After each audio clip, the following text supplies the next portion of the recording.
Good morning. It's with great pleasure that I welcome you all to the University of Ghana on this occasion of the inaugural conference of the MIASA Sebela Merian Institute for Advanced Studies in Africa. The establishment of the Institute at the University of Ghana this year is particularly apt because 2018 marks the 70th anniversary of this great university. Let me use this opportunity to express our appreciation to the German consortium led by the University of Freiburg for inviting the University of Ghana to be part of this successful collaboration towards the establishment of the Marian Center in Africa. The offer to be part of this consortium was accepted wholeheartedly because the proposal resonated with the vision of the University of Ghana, which is to become a world-class, research-intensive university. The University of Ghana has made tremendous progress in attracting large research grants and broadening the scope and increasing the quantum of its research output. This establishment of the Marian Institute for Advanced Studies in Africa at the University of Ghana will therefore build on this foundation and contribute towards the advancement of research activities and profile of the university. A key strategic objective of the University of Ghana is to strengthen collaboration with top-tier international research universities. Members of the University of Ghana in this consortium, comprising African, German, and other European universities and research institutes, is an important milestone towards achieving this objective. And also it depicts opportunities that abound when platforms are created for such engagements. The decision by the German Federal Ministry of Education and Research to fund the consortium's proposal is indicative of the confidence the Federal Ministry reposes in the University of Ghana and the other consortium partners. Obviously, this places an onerous responsibility on us to continue to uphold high-quality standards. Evidently, the German Federal Ministry of Education and Research made the right choice because the University of Ghana is undoubtedly the premier university in Ghana and the best-ranked university in West Africa, making it a strategic location for such an institute. More so, the university is well placed to bridge the Anglophone, Francophone, and the Lusophone divides, while maintaining excellent linkages with Eastern and Southern Africa because of shared histories and intellectual traditions. The Marian Institute for Advanced Studies is located in the College of Humanities and has already built linkages with the three other institutes in the college. And these are the Institute for African Studies, the Institute for Statistical, Social, and Economic Research, and the Regional Institute for Population Studies. I'm told this institute has been designed to create a conducive environment for knowledge creation and exchange,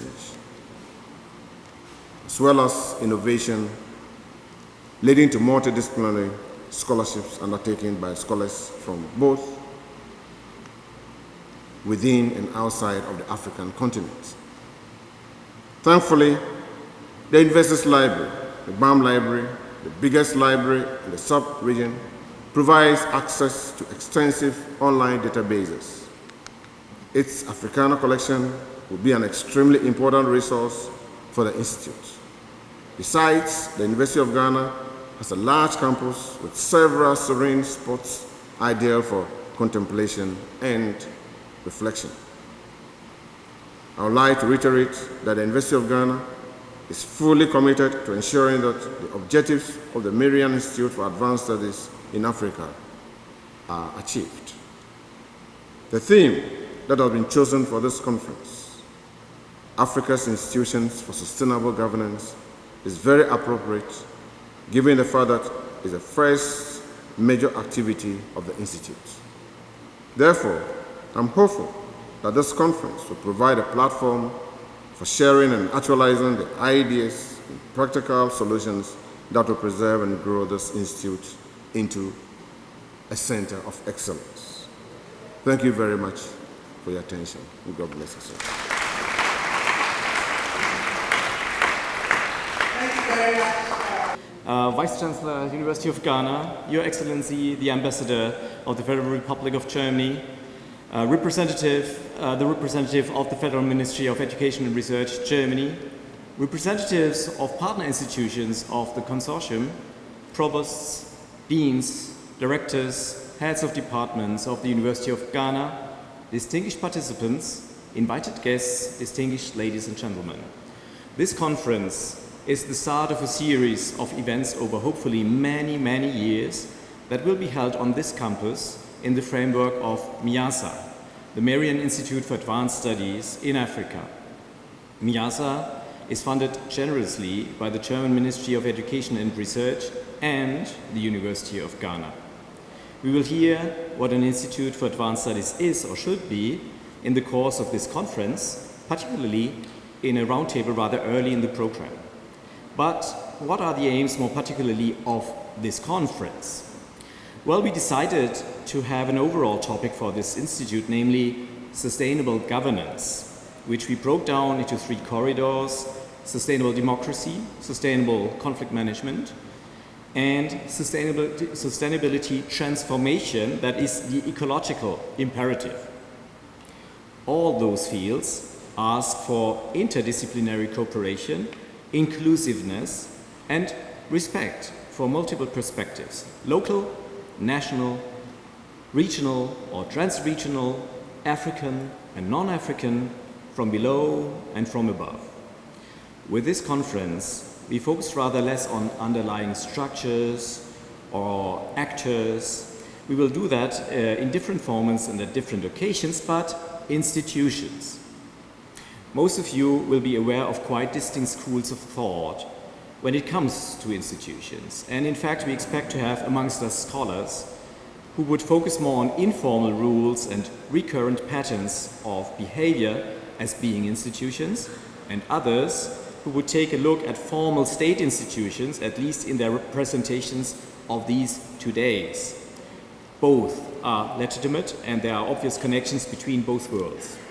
Today's conference features the fundamental role of Africa's institutions, past and present, in shaping sustainable governance in the fields of democracy, conflict management, and socio-ecological transformation.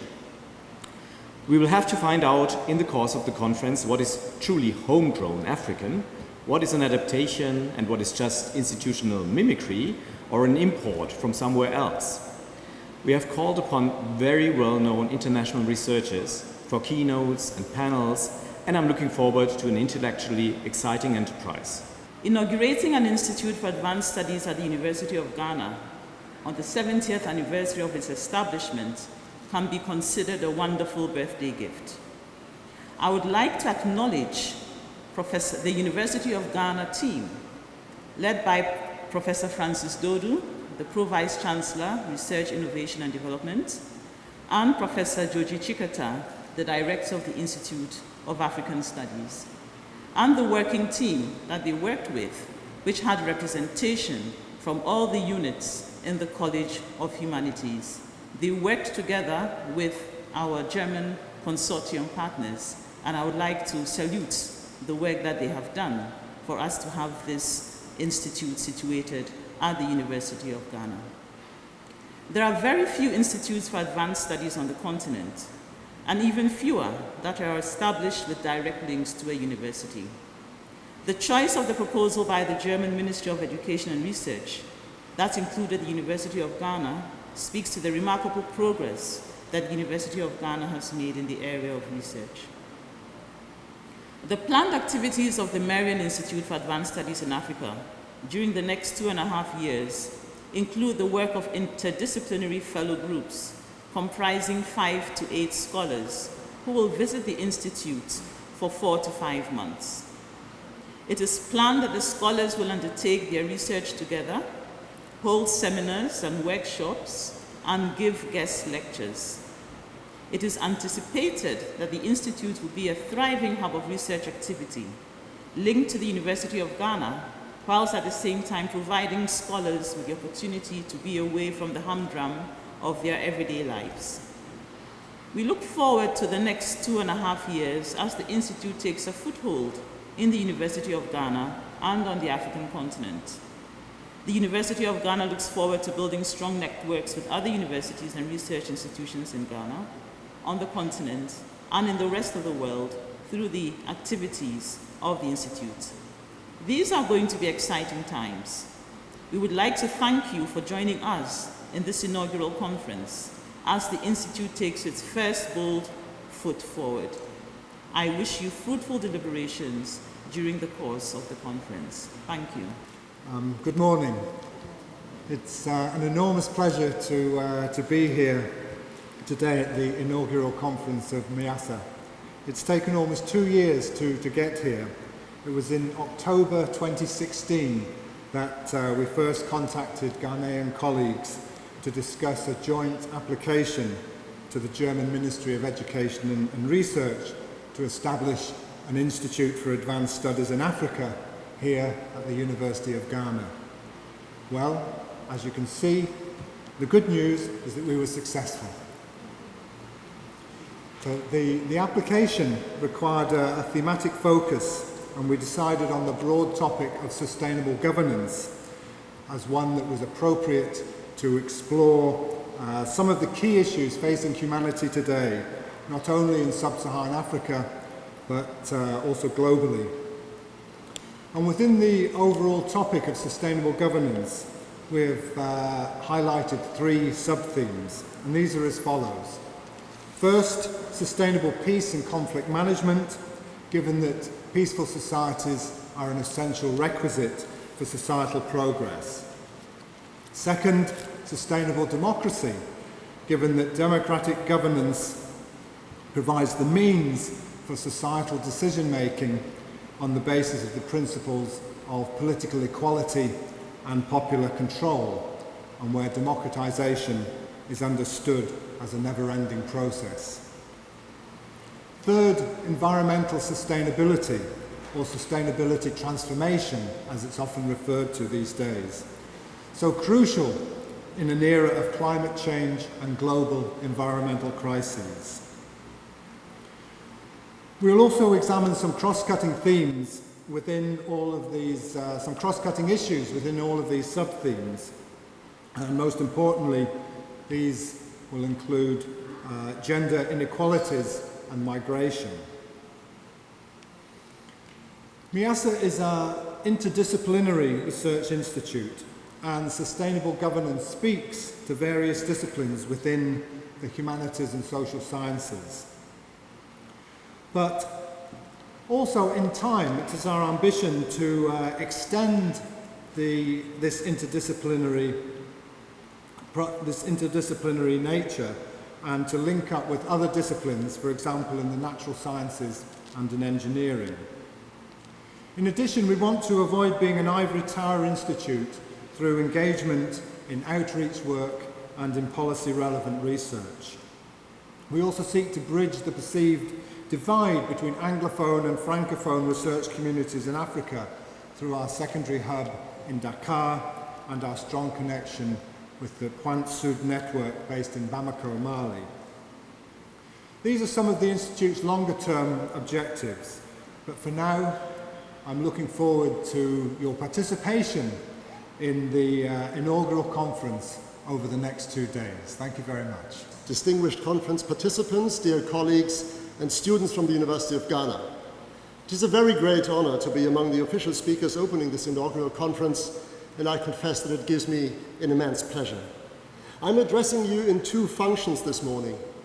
Most importantly, I'm speaking here as a representative of the rector of the University of Freiburg, Germany, Hans-Joachim Schiever, who would have loved to attend this conference.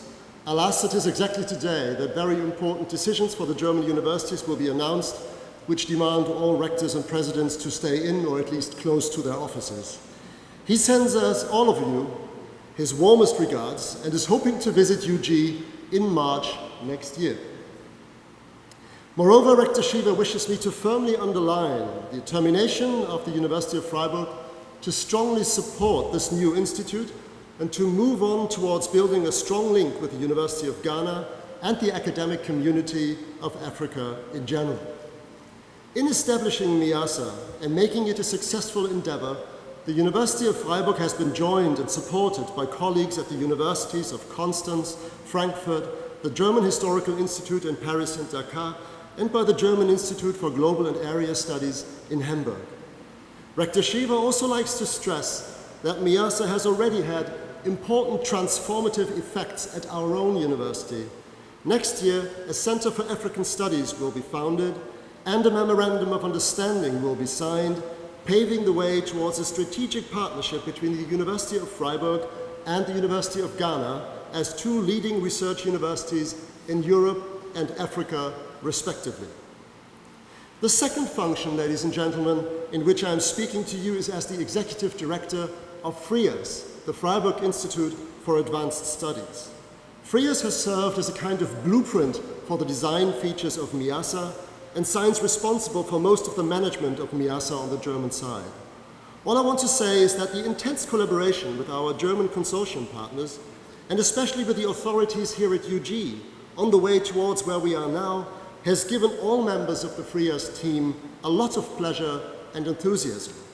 All of us feel a true commitment to contribute to MIASA's success and are very much looking forward to the collaboration with their colleagues here, a collaboration based on mutual trust and professionalism. Let me conclude by saying that the Institutes of Advanced Studies in the world are looking with great interest at MIASA and what it will develop into in the course of the next years.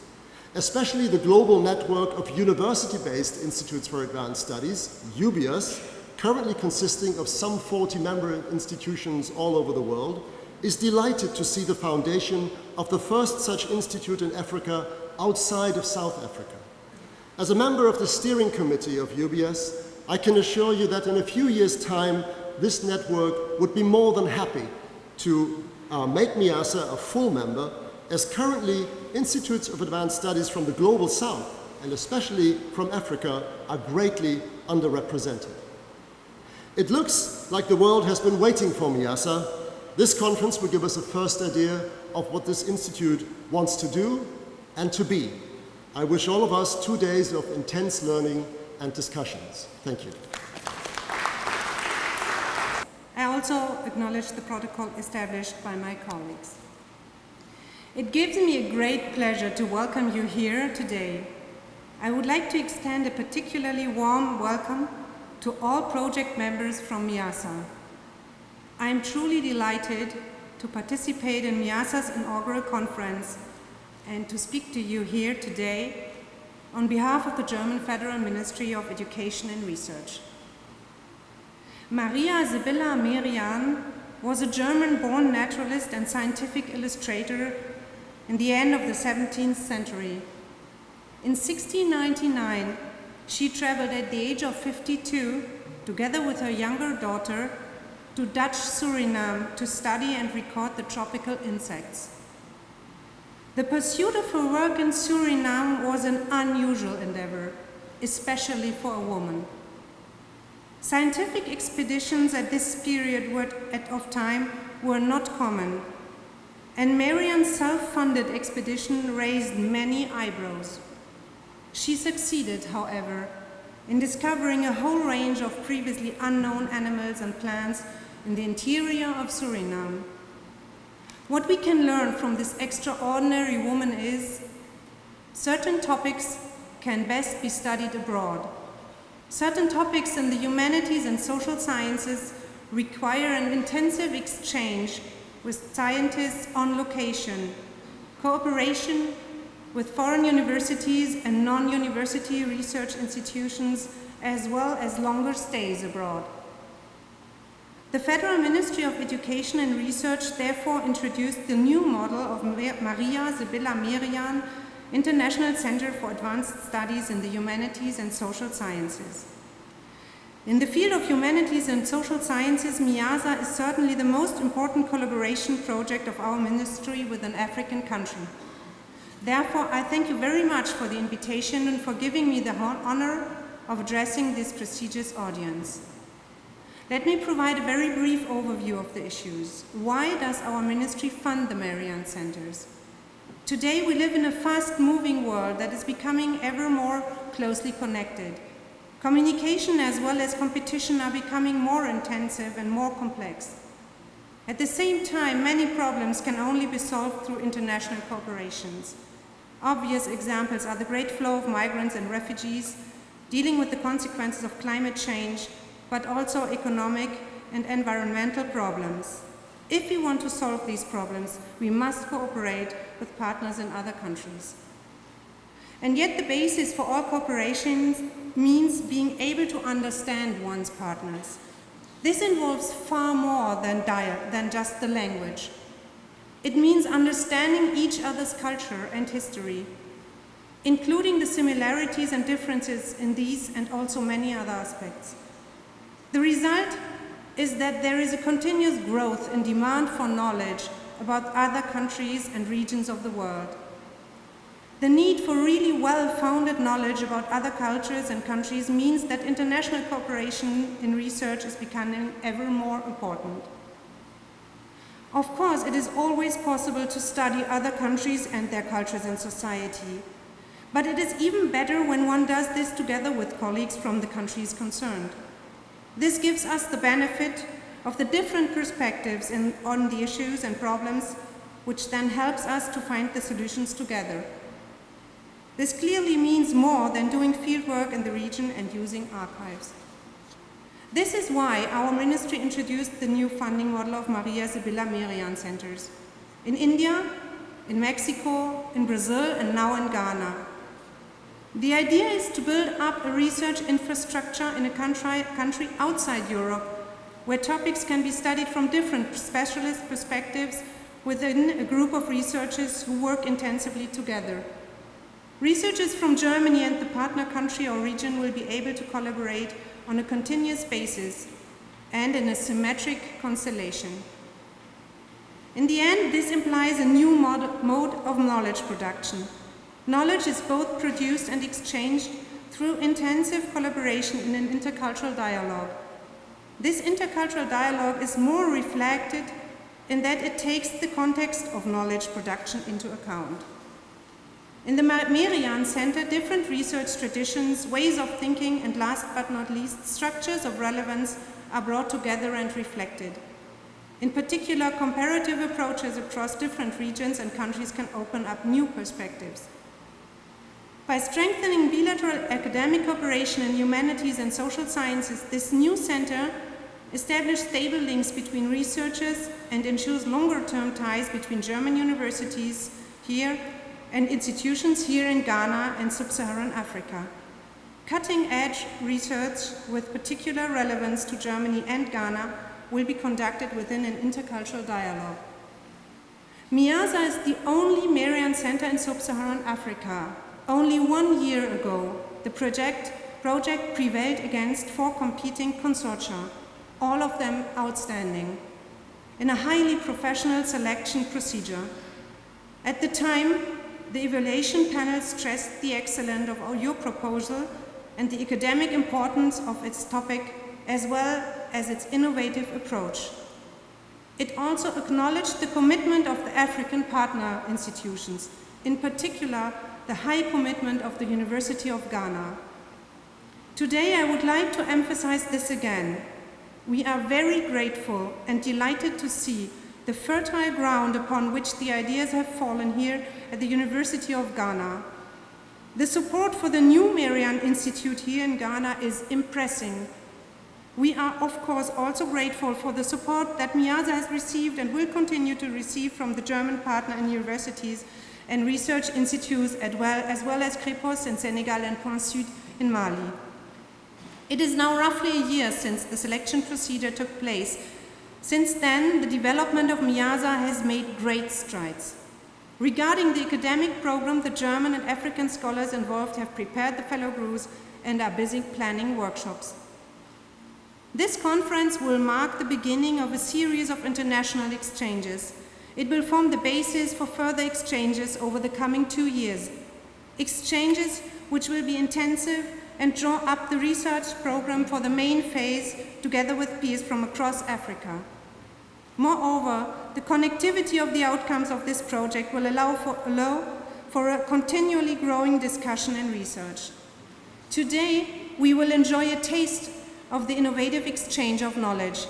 I'm very much looking forward to this conference and wish us all interesting insights, good discussions, and enriching encounters. Thank you very much. It's a great pleasure for me to be here today at the launch of one of Germany's flagship projects of academic cooperation with Ghana, and I should say Africa as a whole. MIASA is in many respects one of the lighthouse institutions of Germany's ever closer scientific cooperation with Ghana. I'm particularly grateful to the University of Ghana, to the Vice-Chancellor, the Pro-Vice-Chancellor for Research, and so many others from this great institution who made MIASA a reality. And a special thanks also goes to Professor Mehler and his colleagues from the University of Freiburg, my alma mater, where I studied in the 1980s and still have very fond memories. I do not want to give you a lesson about the history of MIASA. We have heard so many things about it, but I want to highlight only two things. First of all, it's still amazing for me to see how fast, how speedy this project has been realized. I remember the first ideas in 2016, and then the first meeting we had with the newly elected Minister for Education, I think it was in February 2017, and then we had the President of the Federal Republic of Germany here on his state visit in December 2017, witnessing the signing of the Memorandum of Understanding and the Memorandum for Cooperation. So this was really remarkable, and I think it deserves a special appreciation from us. And the second point that was already mentioned is, of course, the University of Ghana was not alone. There was strong competition from the Republic of South Africa, from a university there, and also from the University of Bayreuth. But in the end, Ghana and the University of Ghana made it. Congratulations once again. At the beginning of my remarks, I mentioned that MIASA is one of the lighthouse institutions of Ghanaian-German scientific cooperation. And another one for sure is the African Institute for Mathematical Science, in short, AIMS, in Cape Coast. Germany is strongly supporting this network of 6 institutions all across Africa through our Ministry of Education and Research, the Alexander von Humboldt Foundation, and the Ministry of Economic Cooperation and Development, in order to increase the education in science, technology, engineering, and mathematics in Africa. Tomorrow, I will have the honor to chair the next Einstein Forum together with Honorable Professor Frimpong Boateng, Minister for Science and Innovation of Ghana, organized by AIMS Ghana and with support from the private Bosch Foundation from Germany. Another important core institute of our cooperation in the academic field is the Western African Science Service Center for Climate Change and Adapted Land Use, quite a long name, in short it's WASCAL, which the Federal Ministry for Education and Research is supporting too. Its network of 10 institutes in West Africa has already produced 300 alumni with doctoral degrees who all work in their respective countries to help prepare them for the unavoidable adaptations to climate change. And I do not want to miss to mention the work of the German Academic Exchange Service, DAAD. In Ghana, the DAAD currently supports about 570 Ghanaians who either study in Germany or hold scholarships for studies in Ghana or West Africa. Their work is complemented by more than 40 active university partnerships between Ghanaian and German universities and technical universities. All these institutions together form an excellent and broad network of academic exchange and cooperation between our two countries, of which our both countries can be very proud of. and we are determined to further strengthen our cooperation with Ghana in the field of science and education, because this is about the future. Ladies and gentlemen, it is my particular pleasure to announce that you will witness in the framework of this conference a real premiere. Every year, the German Africa Foundation, working to strengthen German-African relations for more than 35 years now, select an African personality to win the German Africa Award. The foundation will, for the first time, present this year's award winner at this prestigious gathering in Africa, and not just in Germany and Berlin. So tomorrow we will celebrate here at the University of Ghana this year's laureate, and his name is Gerald Bigorube. I don't know if he's here. He is here, so a big round of applause for him. Gerald Bigorube is the country director of the Tanzania Frankfurt Zoological Society, who is a champion for wildlife and biodiversity protection in Africa. In concluding, ladies and gentlemen, I know that the initiators and stakeholders of the MIASA IDEA project, both in Ghana and Germany, have many more ambitious plans for the expansion of this institute, and I wish them the best of luck with all these exciting ideas. Both sides can count on the support from Germany in the future. Thank you very much.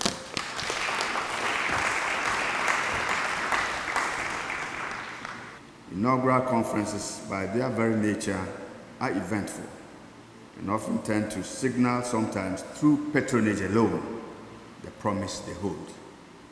The spectacle before me this morning of some 300 or so participants converging here from at least 3 continents partly signals the global acceptability of the endeavor in itself, as well as the site chosen for the deliberations.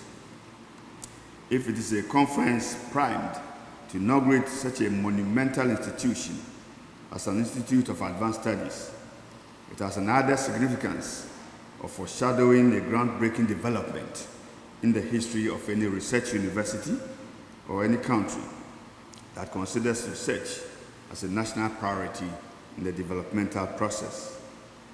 The choice of Ghana for this project is also a vote for a stable environment that is conducive for serious intellectual deliberations.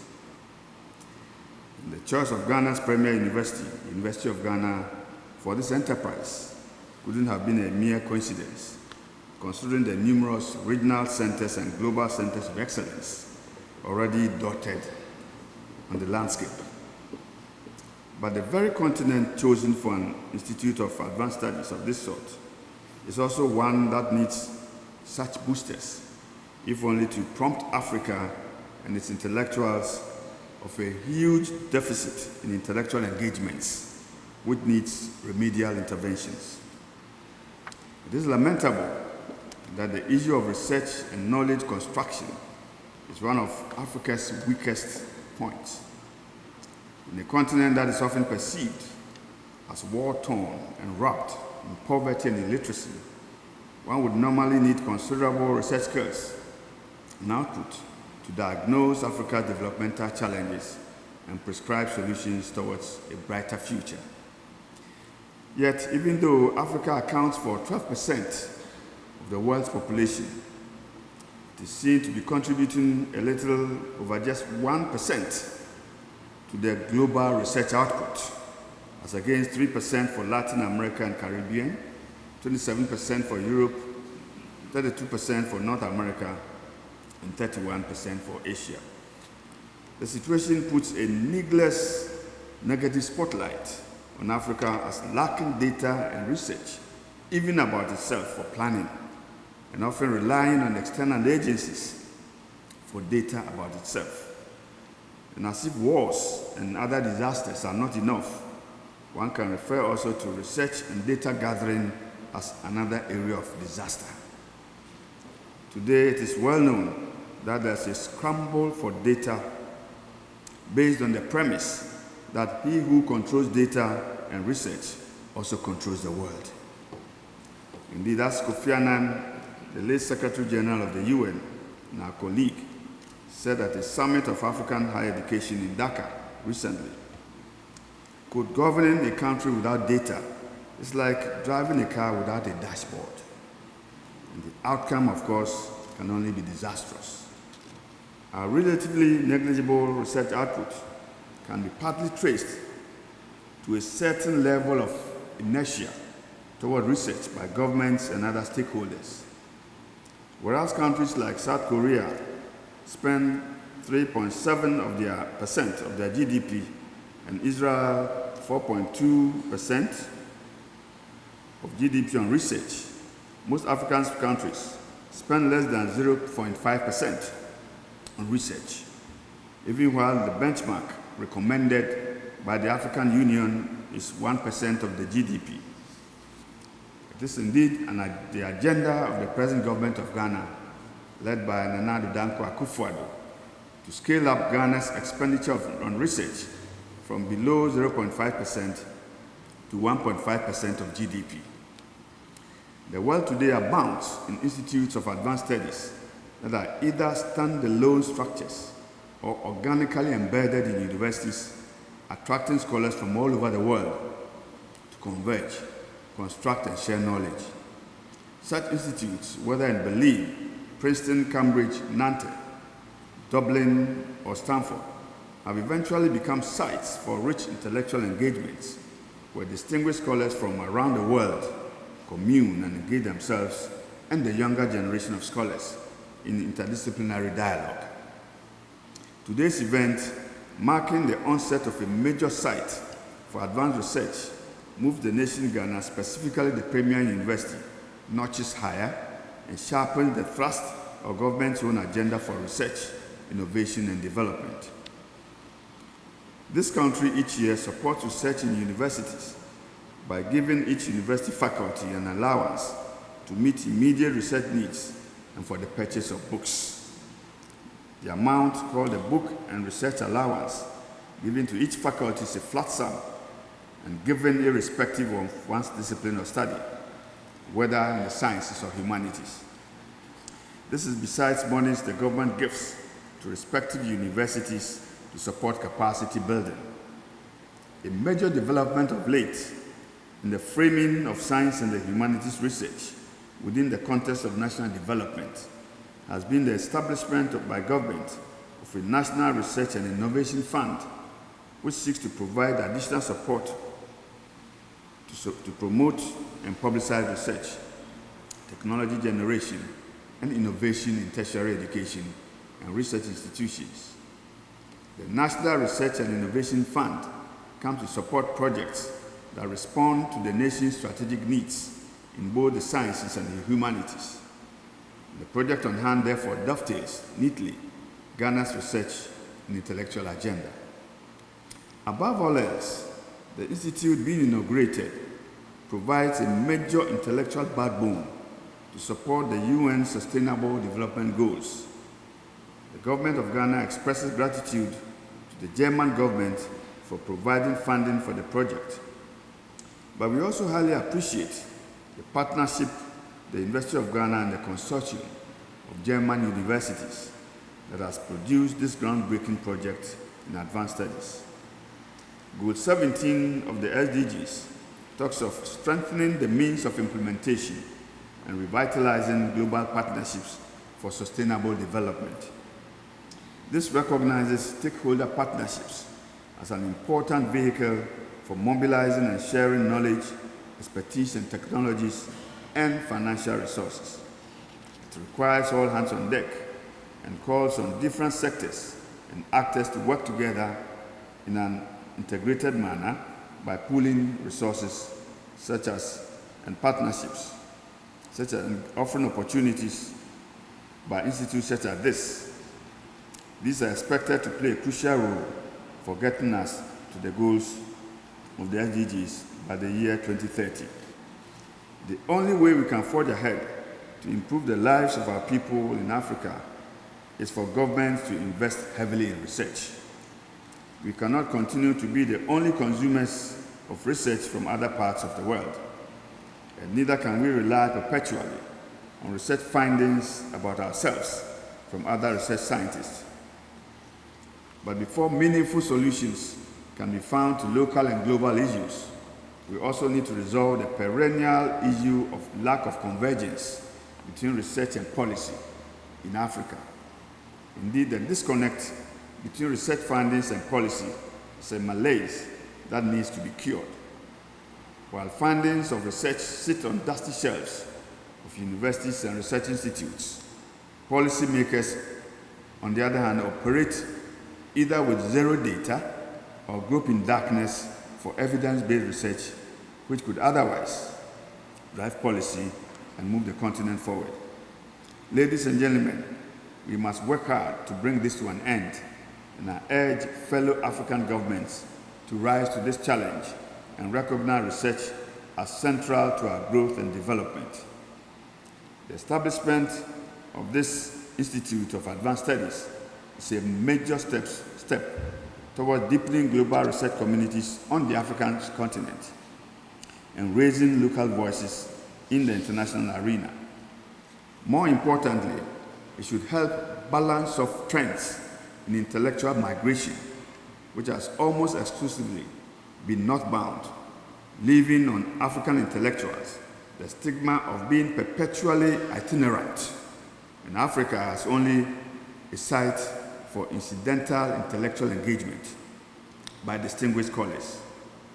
Should this new institute set a pace, it should be that of opening up the continent as a pivotal destination in itself for distinguished scholars of global repute, eager for a rich feedback on their work. But let this also help Africa to scale up the scope and quality of intellectual resources in libraries, which constitute an indispensable backbone for centers and advanced studies such as this. I congratulate the partnership that produced this project, but I also salute the University of Ghana for this major development that should boost the university's global appeal. To participants in this conference, let me once again welcome you to Ghana. I wish you very fruitful deliberations in the next few days. So coming back to the experiences that we can bring to bear on this severe, vast intellectual challenges of our moment, I said I'll go back to the University of Ghana because of its history being so pertinent. The commitment to intellectual decolonization, Ghanaians and Africans all know, so I'll share it partly for our German colleagues, but they may know already. The iteration of Pan-Africanism as a global political discourse had profound transformative effects on Africans in the left. And Nkrumah's early Pan-Africanism involved women. It may not have been feminist, but he was ahead of the region and heralded the AAU's 2006 embrace of gender parity. So Ghana was the first on affirmative action that saw women bringing their own value into public life, and it led the continent on this. This is another reason why we like Ghana. Nkrumah's insistence on intellectual decolonization gave rise to two initiatives. I think it's informative that one was a structure, the institutional structure, the Institute of African Studies, and the other was an encyclopedia, a research exercise, a vast one that so excited the entire African diaspora that Du Bois, at the age of 93, migrated with Shirley Graham, his wife, to work on it here in Ghana. And it was the first massive intellectual project of its kind. I won't go into too much detail, but suffice to say that the struggle to establish the Institute, it was a struggle. Even though Nkrumah was president, the University of Gold Coast was colonial, and it set up a version of African studies that was very different in the 1940s. It didn't go anywhere, but let's just say it was the colonial ethnographic approach to just tribes and music and cultural artifacts and archaeology. No political economy. So it was cultural. Politics and economics were elsewhere. So being African was cultural, political and economy were somewhere. It doesn't work like that. We know our politics is also our culture is these things are not separable except to a Western disciplinary mindset, because in reality they feed each other and work together. But both were there in the early, the colonial model didn't have that. So the new model that Nkrumah introduced absolutely brings culture, economy, and politics together, because he wants it to be not just an archive, but a current, contemporary site of engagement for the future of Ghana, and given the capaciousness of his vision, for the entire continent. So he brought people from everywhere, came to Ghana to develop radical Pan-African initiatives. And this was also the shift. After the setup of the Institute and the Encyclopedia, they had a major congress that apparently has remained unreported. But it was a major world congress held here that finally the contestations between cultural nationalists and radical Pan-Africanists were resolved, and the axis of world Pan-Africanism shifted to the continent. So it was a very important post-independence moment, but really, as current studies are arguing, the center became here. So the IAS visions, briefly, by the time it was officially opened in October 1963, it was very rapid, like Meazza, but much bigger, of course. It had already constituted itself as a dynamic research postgraduate teaching center. That's 1963. In its vision and its praxis, it was transcending, innovating ways, transcending older paradigms of knowledge production. So it was radical in its methodologies, in its approach to intellectual work. And for those efforts, it was already garnering substantial international attention. Nkrumah and the Institute's faculty considered it to be the vanguard of a Pan-African movement to reimagine how knowledge about Africa was produced, interrupted, and circulated. Again, it sounds as if you're doing something very similar all over again, more than 60 years later. So the conditions that make us have to apparently reinvent what was so obvious to many Africans back then are those of the failure of decolonization. The limited liberation, the limited attainment of freedom that much of Africa acquired with mere flag independence. The rest is well known. I won't go into it.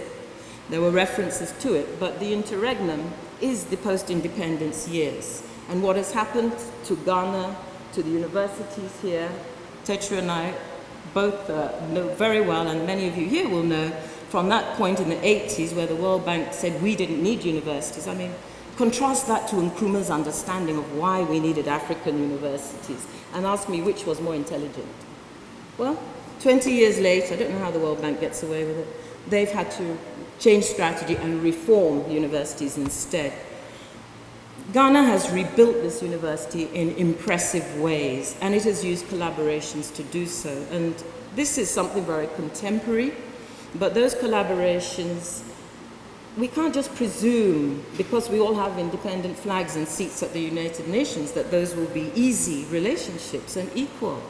It is not easy for an African woman to have serious intellectual discussions with men and be taken seriously. It is not easy to talk across race and colonial history and acknowledge how it has given us a different wiring. The latest developments in neuroscience show that if you think habitually, your brain actually gets reformatted into those ways. So to change minds is sometimes harder than to do genetic modification. But that is the task we face. So changing mindsets is very deep interpersonal work, and I think it has a lot of implications for the effort that must be made to develop this very different, more creative, more inspirational intellectual culture and practice. I'll go to one other moment that illustrates the necessity of thinking very radically in terms of our frameworks and our methods, and that is the half a century later, a second major crisis in the meaning of researching Africa occurred at another institution I went to, the University of Cape Town.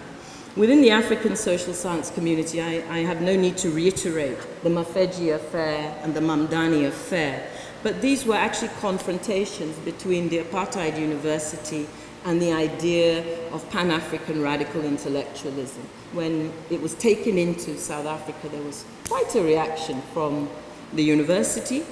So much so that the first African woman vice-chancellor suspended him for his troubles at trying to redesign a contemporary African curriculum.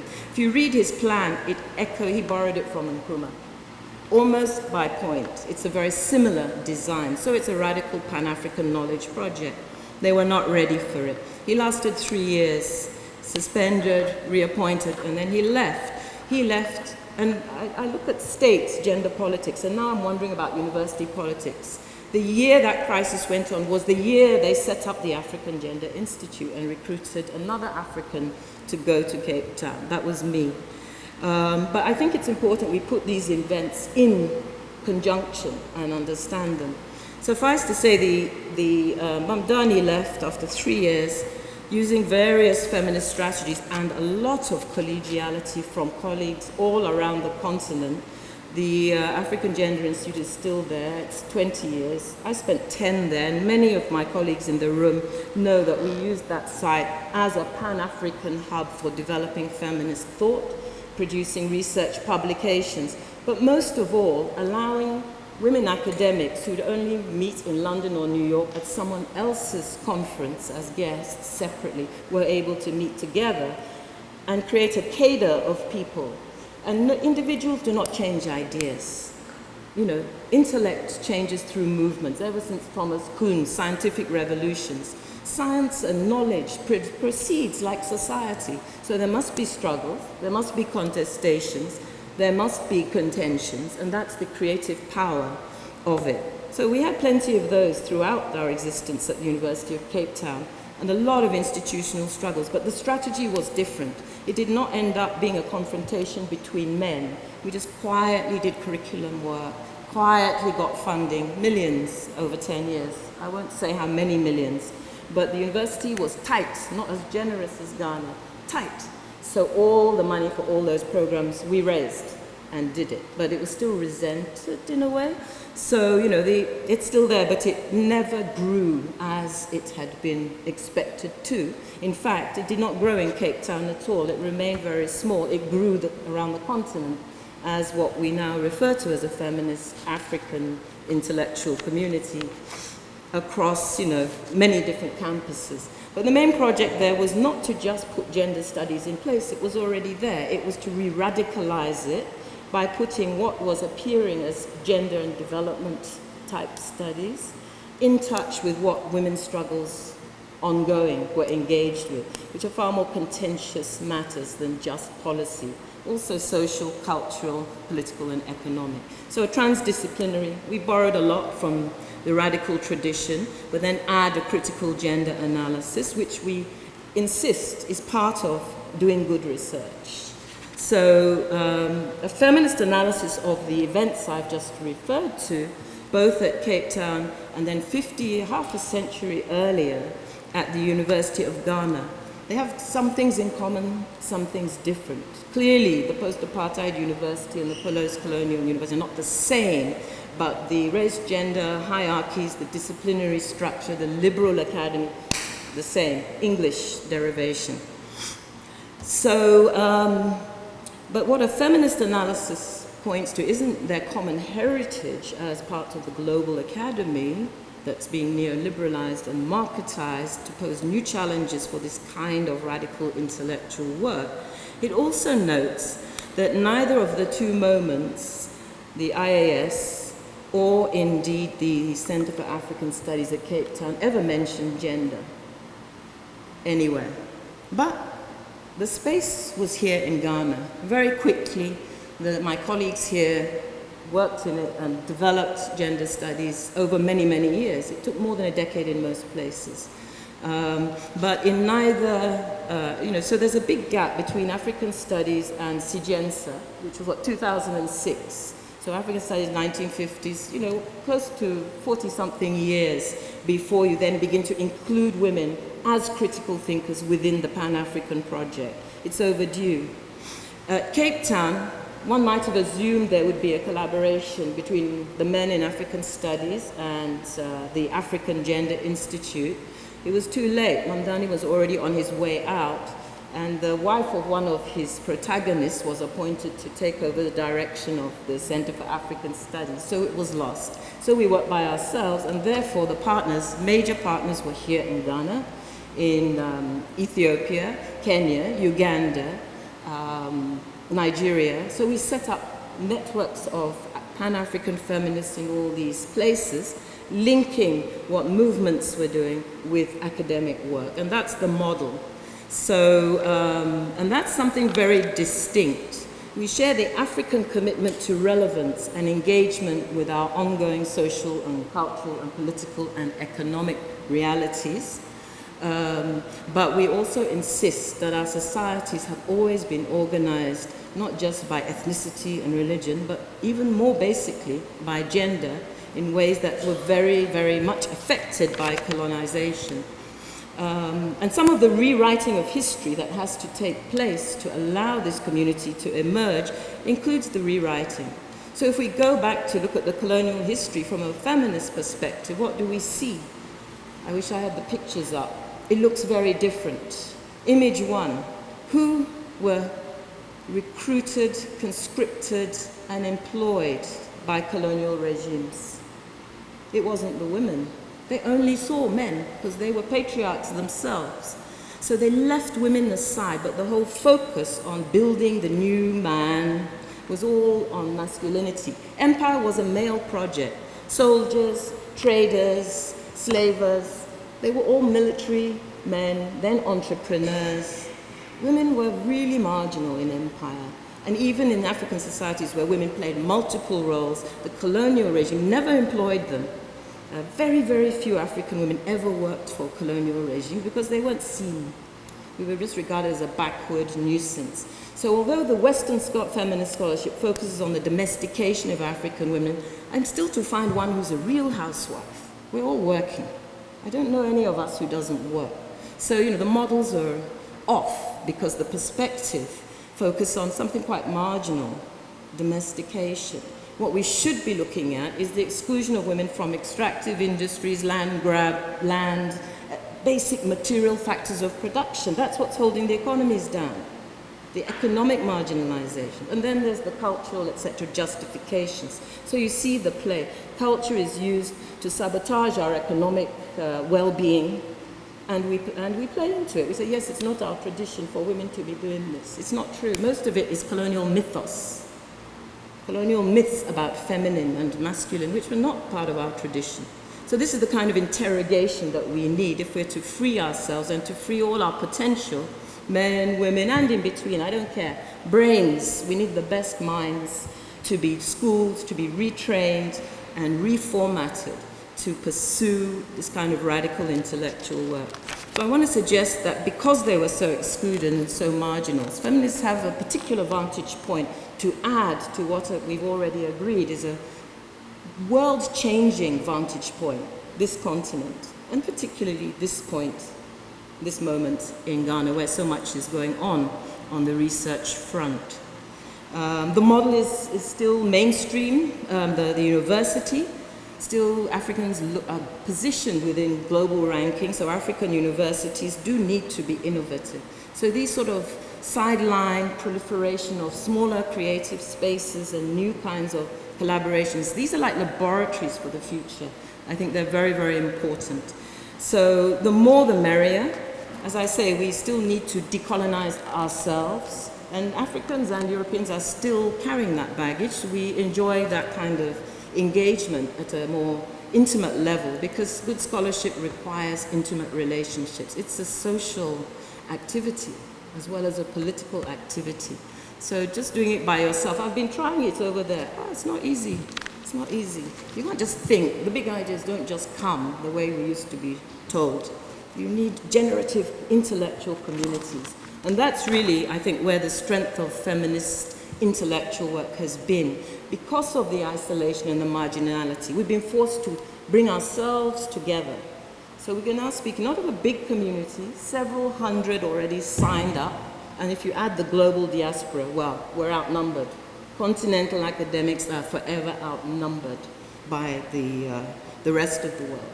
So forming linkages of like mind and pursuing shared agendas that we as the Africans will still have to insist that they're intellectually equal, because we're not bringing the money.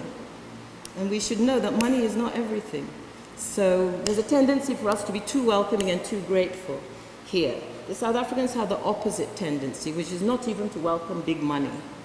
So we have to find a way of dealing with the materialities, because global system is still positioning us unequally. So in the practice of a MIASA, how will we do it differently to mitigate or to offset or to make sure that doesn't mess with the intellectual work and hold it down? So that will be a challenge. That's human relations work. It will be challenging, inspiring, and creative. I'm very optimistic. I share the optimism in the room, maybe because I'm over half a century. Suddenly I look at the younger generation with a whole new set of eyes.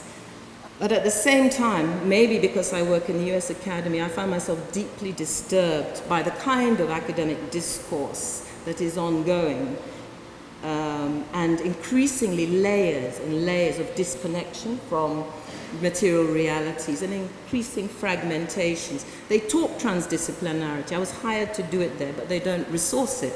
So this thing about the organization of knowledge and how we practice our craft and the economy of it, we need to address it very seriously, because otherwise we're still going to be subject to corporate, marketized culture and for-profit research, which really does not serve national or continental interests. It is such a great occasion to be able to participate in this inaugural conference.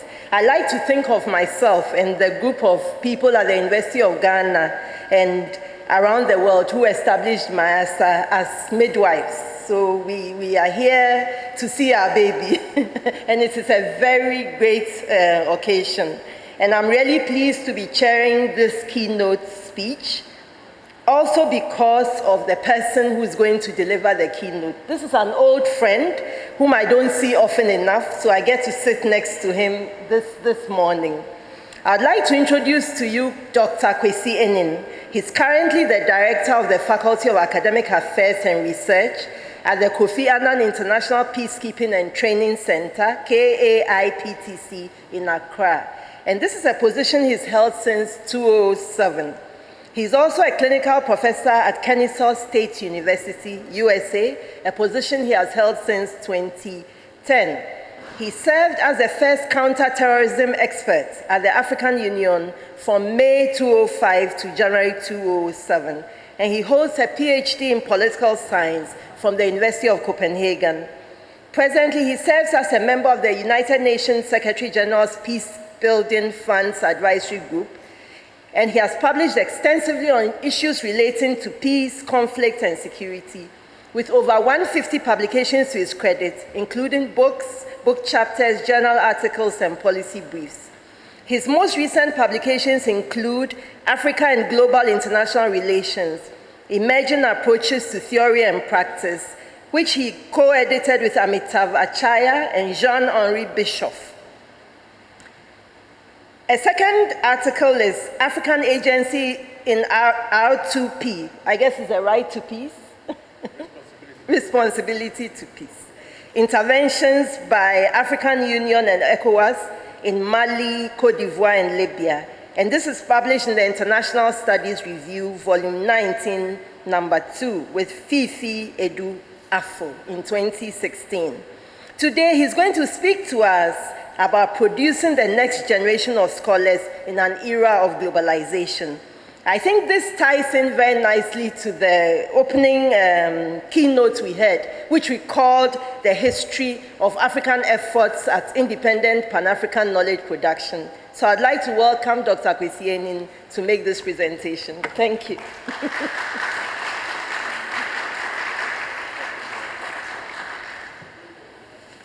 Well, let me say a very good morning to all of you, Madam Chair, senior scholars assembled, distinguished ladies and gentlemen. I want to start my speech by referring to 3 incidents that I've found very interesting. The first was that more than 3.5 decades ago, I entered this university to study history, archaeology, and religion.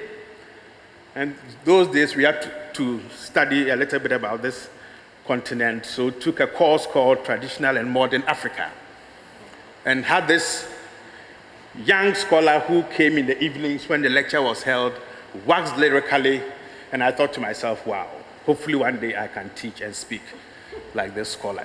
The person is in this room, and I think the person knows what I'm talking about. The second is that the last time I was in this room was about 32 years ago. Mr. Muammar Gaddafi came for a visit, stood here and said all kinds of interesting things. The third time that I ought to have been here was when I ought to have received my degree. By that time, I was a refugee in Denmark. Just that shows you how times have changed. From a country where we didn't respect scholarship and intimidated scholars, to a place where a former colleague of ours can stand here as the Minister of State for Education and give us all kinds of promises. So my speech this morning is about mentoring and producing the next generation of African scholars in an era of globalization. Now, it's not always that I get an upgrade. I was supposed to present a paper tomorrow, and I got a rather interesting call or an email to do this, which I accepted gladly. So I'll be interspersing what I'm saying with my practical experience at the Kofi Annan Center, mentoring and producing young scholars to be able to do what we do best. Education, or the word education, has become almost a mantra. Every African politician talks about education as part of our developmental aspirations, and even at the lowest levels of policy circles on the continent. We tie it into our governance systems. It is recalled particularly when we meet our donors about the need for education, and particularly when we are mobilizing resources, and at the national level when we are also allocating them. But particularly at international fora, education is bandied around with abandon. And I like the fact that a certain level of historicity was given to it this morning about the manner in which our partners, the IMF and the World Bank, during the period of structural adjustment programs, actually thought we did not deserve tertiary education. The centrality of education to Africa's development has become even more pronounced in recent times. And several factors account for this.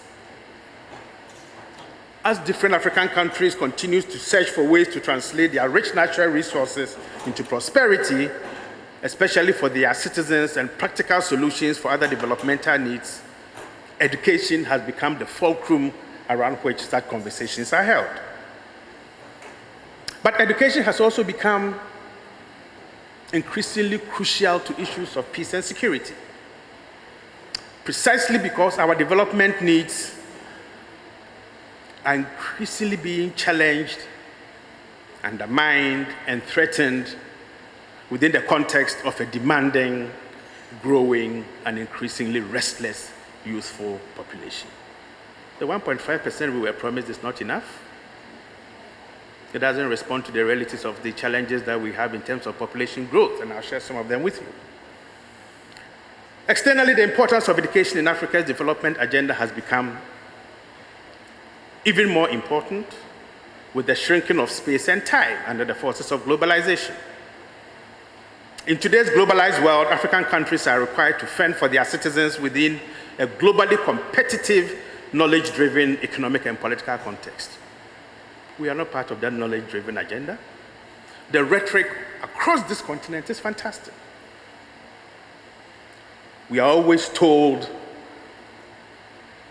about being competitive, that we need knowledge-driven economies. But these things don't happen in a vacuum. They need sustained, dedicated, first radical thinking about what we think of as knowledge, how it is generated, how it is distributed, and how it is applied. There's a huge lacunae amongst these four things. The tragedy for the average citizen on this continent is such that we have to compete, or people have to compete with others from parts of the world where opportunities in education define national success. In the past, the relevance of the average African could be shaped by how well they work towards national aspirations. Today, in the globalized world, relevance is also assessed by how well citizens are able to find solutions for global challenges and needs, even if acting locally within their country. Understanding and working within local environments have now become the norm. Knowledge generation, knowledge production, distribution, and applying it to our lived experiences and the challenges that we face increasingly is a power game. It's a power game within our domestic environments. It's a power game within the international environment. We celebrate the conglomerates that are now valued in trillions of dollars, such as Apple and Amazon, who have established very clearly that the future of African countries would not remain anchored on their ability to use their natural resources alone, but on their ability to innovate in response to both contemporary and future needs. Innovation is driven by knowledge and by knowledge production. This is precisely because even though natural resources are key to national power today, innovation is the means for harnessing those resources and translating them into elements of national power and prosperity. Unfortunately, there's a huge lacuna between the rhetoric of what the funding is and the actual reality of how much is disbursed to be able to innovate. I am at a point where I believe that the cutting-edge innovation driven by knowledge generation is the only sustainable resource for the future of developing countries on this continent. This means that any country that positions itself in terms of the appropriate research and development will be the champion of tomorrow's elements of national power and development. This is something that we need to harness. This must be the focus of what we seek to do. This must be the focus of this MIASA intervention. Championing tomorrow's elements of knowledge for development and for transforming societies. But how much have we put money into this business? Education is a business. Knowledge generation is a business. But we normally talk about it as if, well, look, let me stand here and tell you that education is good and then we'll be able to produce knowledge. No. We've got to tie resources to the outcomes that we expect and ensure that there's a focused, targeted set of interventions that produces the knowledge that we want. So what is the state of higher education on this continent? Given the importance of education on this continent's development, the centrality of quality scholarship in innovation cannot be overemphasized, since human resources are essentially the driving force for research and for translating innovation into development solutions. In all parts of the world, and particularly the areas where we are competing with, the quality of research and mentorship at the level of higher education are the fundamental pivots around which innovation and development solutions evolve. And for that matter, for Africa to be relevant today and in the future, the role of a cadre of African scholars trained and equipped with the requisite know-how and skills to find solutions for the continent's developmental needs has become extremely central. Yet for Africa's challenges and its preparedness at the highest level of scholarship on the continent currently leaves extremely much to be desired. Very little planning has gone in the last 20 or 30 years into the challenges that we are facing today. And particularly for the political side, education is only a rhetorical mantra. In Africa's post-independence history, higher education has been the most neglected of all levels of education on the continent. According to a 2010 World Bank study into the financing of higher education in Africa, even though the total number of people pursuing higher education grew at an annual rate of 16%, tripling the total population of people pursuing higher education from 2.7 million to 9.3 million, public resource allocation into higher education only grew by a meager 6%. That is an average of less than 1%. The reality is that African states, or most African states, are investing just about 0.78% of gross domestic product into tertiary education. Now, this is woefully inadequate. In poorer African countries, budgetary allocations to higher education has even been considerably smaller than the average of 0.78%. In some cases, we are looking at only 0.63% of GDP allocated for higher education, even though the demands for higher education in most instances have quadrupled. A further disaggregation of the data per capita of student population shows that the situation is even much worse. And for those of us who come from Ghana, have visited Nigeria, Liberia, Sierra Leone, and Niger, these are desperate times for those who manage our educational systems. There has been a decline of about 30% in the volume of current public expenditure per student between 1995 and 2010. Now, this raises fundamental concerns, first about infrastructure, about the human resource base, leading to the quality of the teaching and the research that we want to produce. Even development assistance towards higher education in Africa showed a neglect of this particular sector. Let's take the World Bank's support for African countries as a whole. Now, that shouldn't come as a surprise to anybody, particularly when under structural adjustment they thought tertiary education was not useful. But nevertheless, it is necessary to cite the report just to prove a point. For instance, support to higher education declined by 70% from $103 million in 1994 to only about $30.8 million by 1999. It later on increased to about $36.6 million from 2000 onwards, but has still not caught up with the reality or the quadrupling of demands for higher education. Now, if you look at the population explosion on this continent, right now we are about 1.2 billion.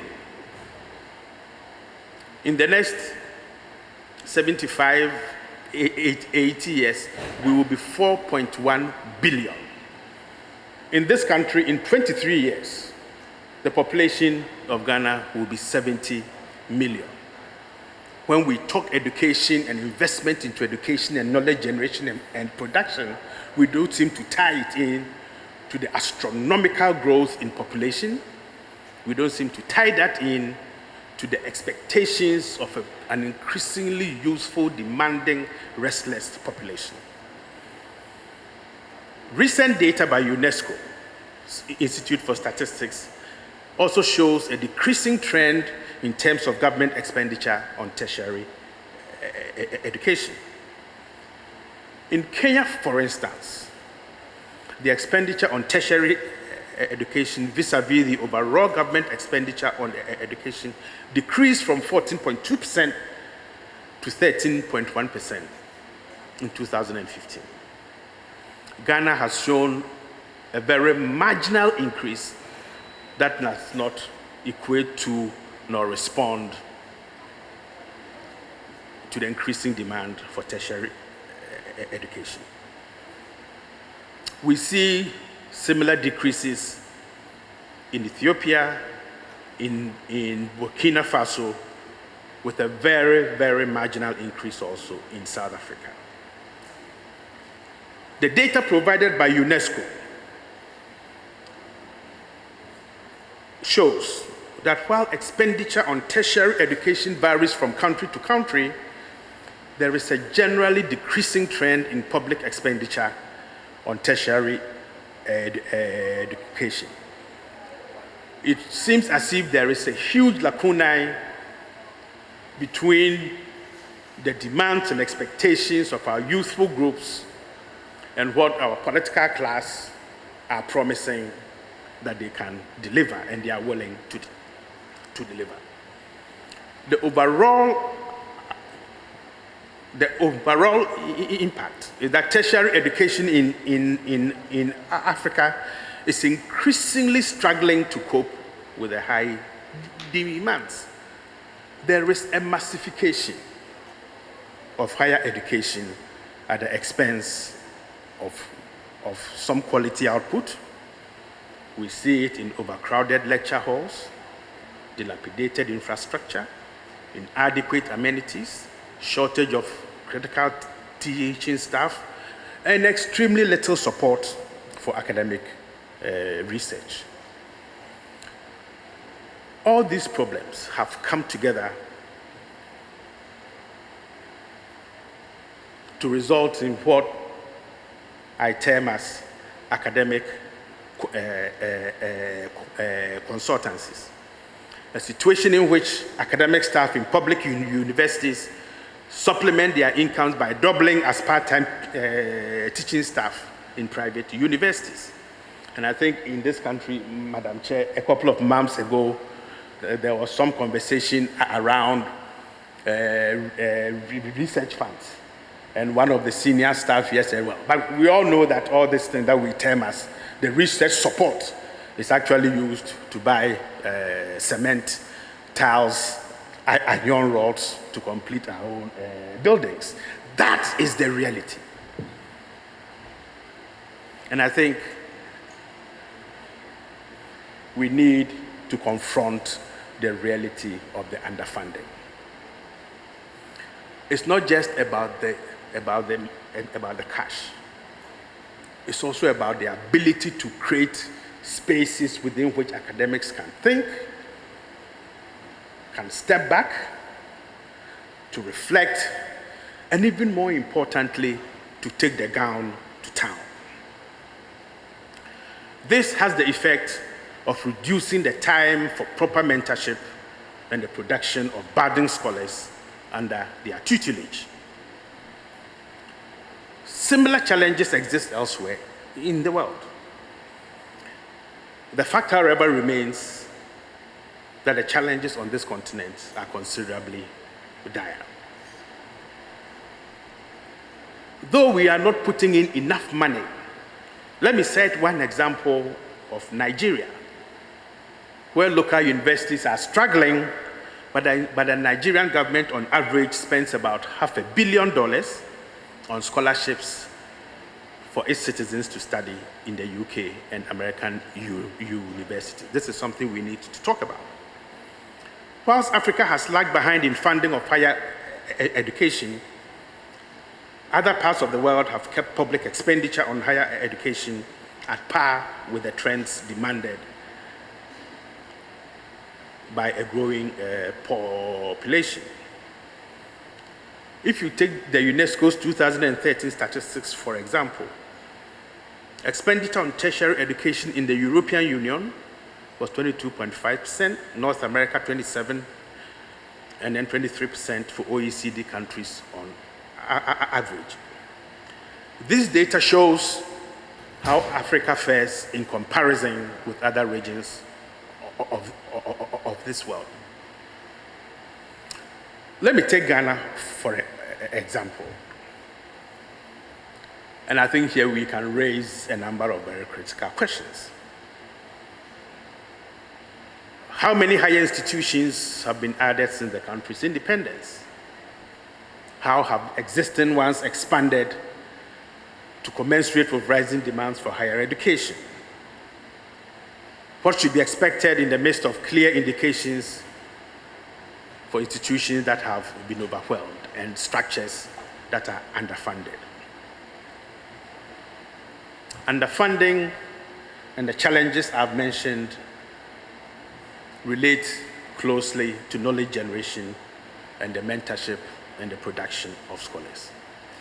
The overall impact of the situation in Africa is not only reflected in the terms of the massification that I have spoken about, without regard for quality, but also in terms of the direct consequences for the overall performance of the continent's scholars in the areas of research, training, and the quality of the next generation of thinkers. And I think this has been tangentially alluded to all morning.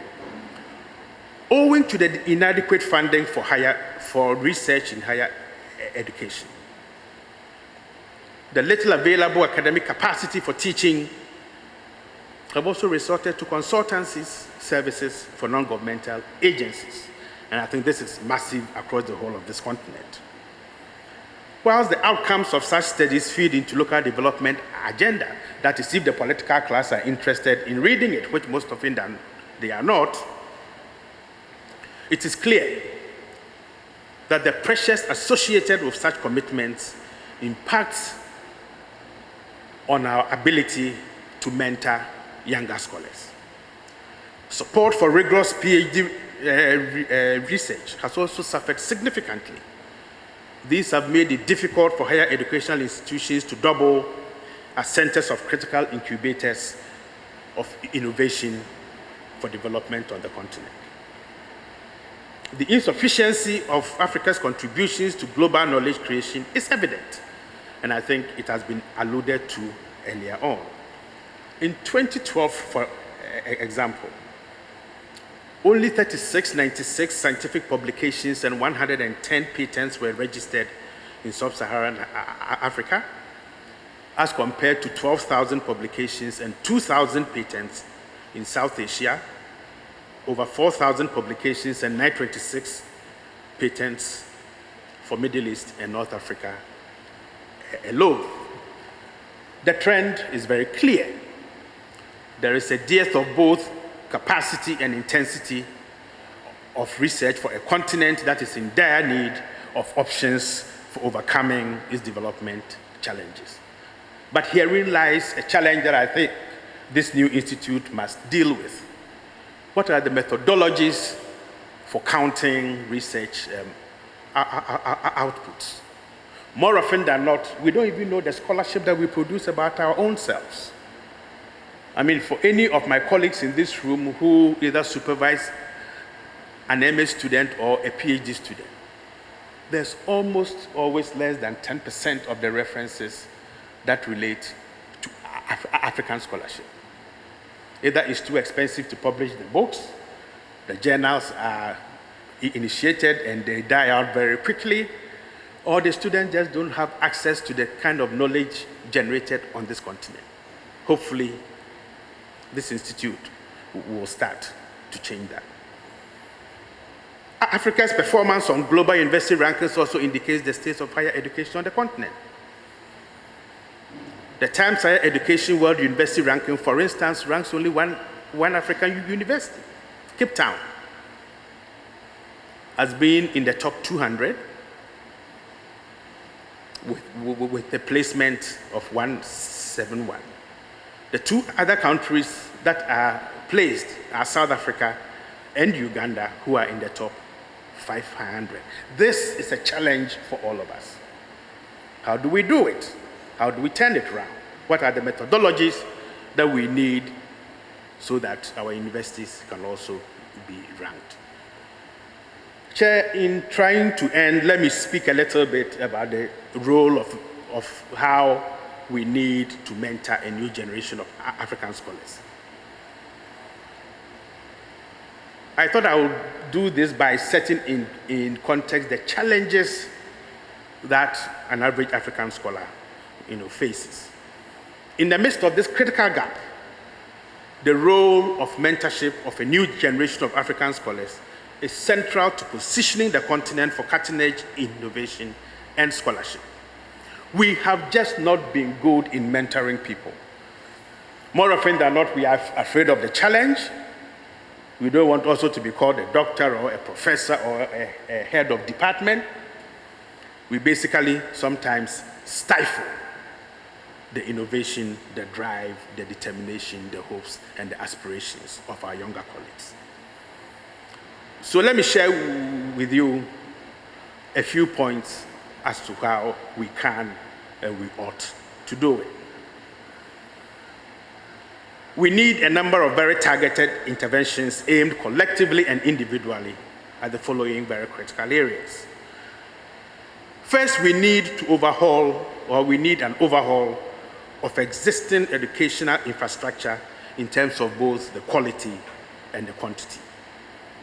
This effort should be tailored in a way as to meet the developmental needs as well as our expected contributions to global scholarship.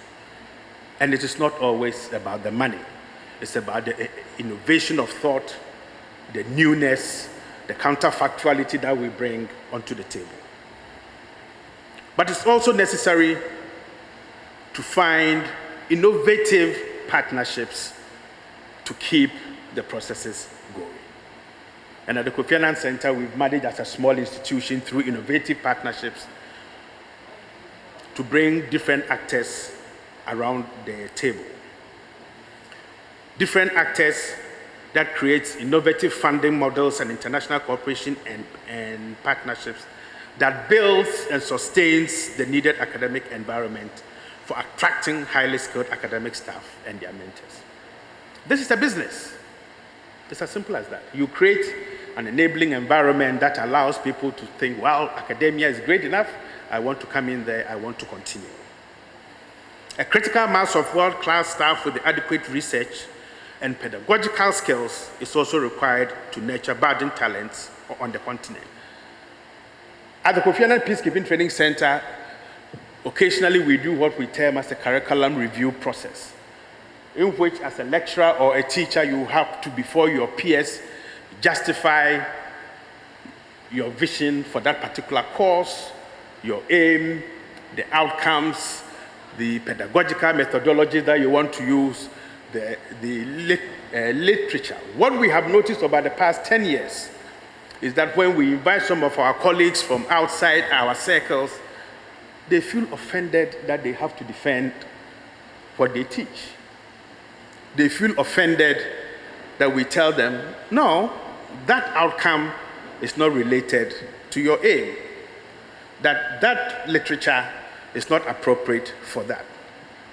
We need to be bold enough to say, to be able to generate the scholarship and the knowledge that we need, that peer review processes and mentorship processes must cut across all levels, all titles, and all positions. Conscious efforts must also be aimed at building and sustaining platforms for knowledge dissemination and cross-fertilization of ideas meant to enrich this continent's experiences. More often than not, people want to use theories and positions that actually do not mean anything for the lived experiences of the people on this continent.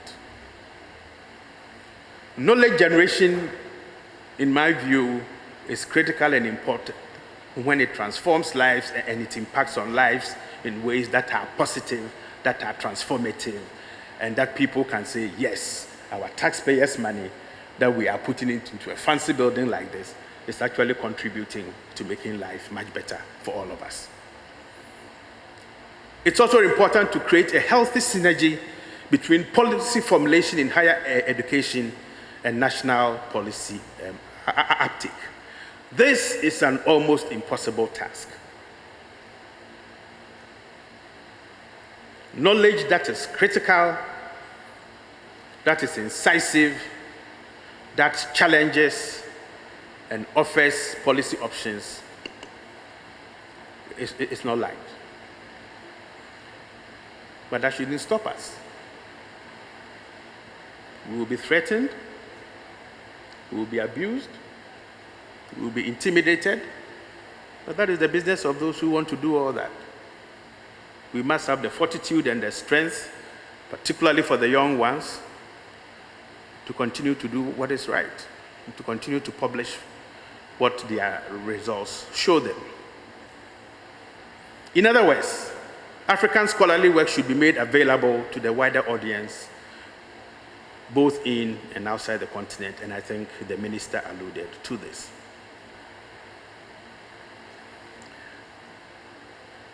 Creating epistemic communities, networks of like-minded groups and individuals whose knowledge generation impacts on the policy formulation process and implementation is also very key.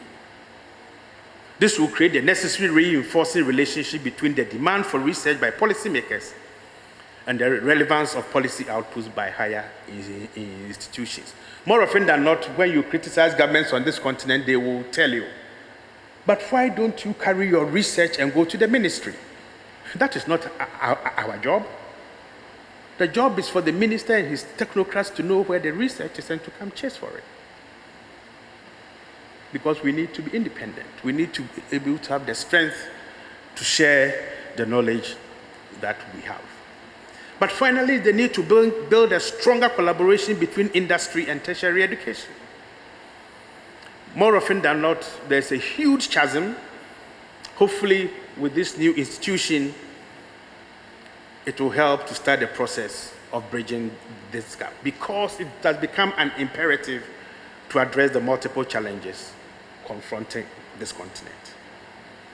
Chair, let me conclude. And I cannot conclude by mentioning the name of the late Secretary General, Mr. Kofi Annan. And he had this to say: knowledge is power, information is liberating, education is the premise of progress in every society, in every family. Education is power. Let's mentor the ones who will come after us, encourage them, protect them, open avenues for them, and create the networks that are necessary for them to follow in our footsteps. This statement is particularly true considering the centrality of higher education on this continent. This is partially also because the African Union has indicated it in its Agenda 2063, which hopefully provides a strategic framework for socio-economic transformation over the continent over the next 50 years. But the AU alone cannot do it. We need to support the AU. We need to provide guidance. We need to be a sparring partner. For the AU, this is an end result. It is a rhetoric. They've stated it, it's forgotten, and it's on the shelf gathering dust. The responsibility is for us to transform it into a reality. In an era of increasing globalization, a key consequence of an underdeveloped higher education system will be the high rate of international migration of young African scholars in pursuit of other relevant opportunities abroad. Probably it was possible 15, 20 years ago. Now it's not possible. Therefore, mentoring the next generation of African scholars will therefore require an increased investment, a consistent, genuine political commitment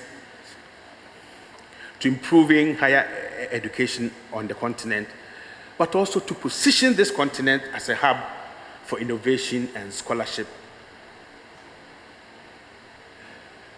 Positioning it so that it can respond to the needs of those whose taxpayers' money we use. I thank you. You talked about 2016 when this whole thing was kind of thought about. So we're thinking, why Ghana? Because Ghana is a very important partner for Germany. We have a very close friendship and partnership with Ghana exactly since 61 years, when Ghana became independent in 1957. And we are determined to further strengthen this partnership. We see Ghana as a very successful model, not only for West Africa, but for the whole of Africa. And we are very confident that Ghana, with the vision of the President, Ghana Beyond Aid, will be even more successful on its development agenda, and we want to support this. So why is Germany also sponsoring this particular MIASA? because we came to the conclusion that we have to strengthen our university cooperation. We have already about 40 university cooperation projects between Ghana and Germany, but we see science and research and education as the key factors for prosperous development of Ghana, and we want to strengthen our relationship in this respect. So we realized the hall was full with high turnouts. Was it expected, or was just the preparation and everything that caused such high turnout? It was expected, and we planned for it. And to begin with, we had advertised. I mean, we did send out letters of invitation. Our partners in Germany sent out letters to their network, and we sent out letters to our network. We advertised at the entrance of the University of Ghana. We also advertised on the University of Ghana's website, and we sent personalized invitations. But apart from that, the topics that were discussed and are being discussed are attractive to our graduate student population. So you'd also, if maybe you didn't know that, we also had a large graduate student turnout. So it was a mixture of both faculty and students. And this can also explain why we did have such a large turnout. It wasn't just of interest to faculty members, but our student body is also interested in these issues. Your last comment. Well, we are looking forward to a successful 2 days, and I would say that we are already getting a lot of ideas as to what MIASA can work on in future. So I'm hoping indeed that by the end of 2 days we'll have a lot of suggestions and contributions that we can think through as we plan the way ahead. Thank you very much. So what do you hope the outcome of this inauguration will be? Well, the outcome is it's the establishment of the institute. We are just getting going. We're just getting a physical building which is being renovated, as I said, and also we need to put ourselves on the map. So we need to inform the staff and students here at the University of Ghana and the higher education sector in Ghana more generally of our existence, that we're getting up and running, and also it's not only to provide knowledge to about our existence to people here in Ghana, but also in the wider West African region, because we've got a secondary hub in Dakar. We've got close contacts with the Point Sud network based in Bamako, Mali. So we're aiming at research that will bridge that Anglophone-Francophone divide within the sub-region. So we're wanting to announce ourselves to the world that we're here and we exist and we're up and running. Are you surprised by the turnout? I mean, the hall was full. The hall was full, yes. That was fantastic. That was really great. Yes, I was delighted by that. There was hardly a spare seat. Thank you very much, Mr. Crawford. Please, may I know your name and institution? My name is Richmond Kwesi. I'm with the Philosophy Department here at the University of Ghana. Okay, I'm coming to MIASA conference today. Have your expectations been met? Well, I think I'm very impressed, partly with the institution itself and also with the conference so far. So I'm in philosophy. I'm not really interested much in most of the discussions, but part of the discussion is based on sustainable governance or democratic institutions. And my research sometimes cuts across democracy, consensual democracy. So I'm more interested in what we are about to discuss in the next session, which is going to be on democracy. But the opening ceremony has been interesting, very, very interesting perspectives and speeches from the minister, from the main speakers, and some challenging and provocative insights from the main speaker about gender and the fact that we can't really have sustainable governance or sustainable whatever we are talking about if we don't look at colonialism and its impact on gender and how revisiting the historical question can, shape in our understanding of sustainable governance or development or whatever.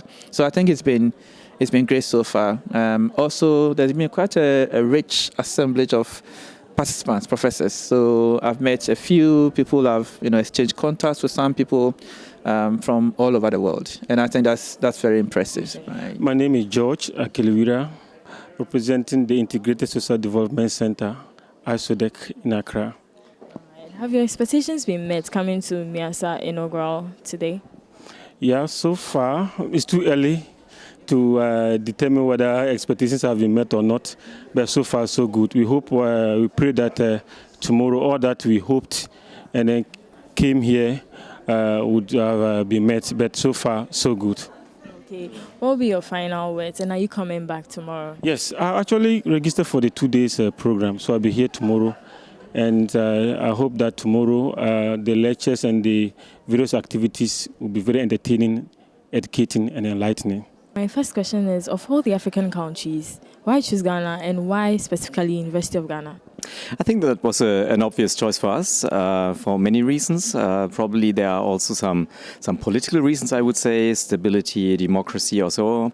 And that's important for academic freedom, of course, particularly with an institute that should work in the field of humanities and the social sciences. But Ghana also presents a very interesting general intellectual landscape, university landscape, and University of Ghana is, of course, the most important one of these universities, at least from our perspective. It's certainly also well ranked, but from inception we had very good contacts with university authorities, so it went all so well. And what are some of the challenges you faced during the preparation periods towards this program? Not so many challenges, to be frank. Of course, there will be more, I think, down the way. Of course, establishing an institute demands a certain spirit, pioneering spirit or so, and we found that all here.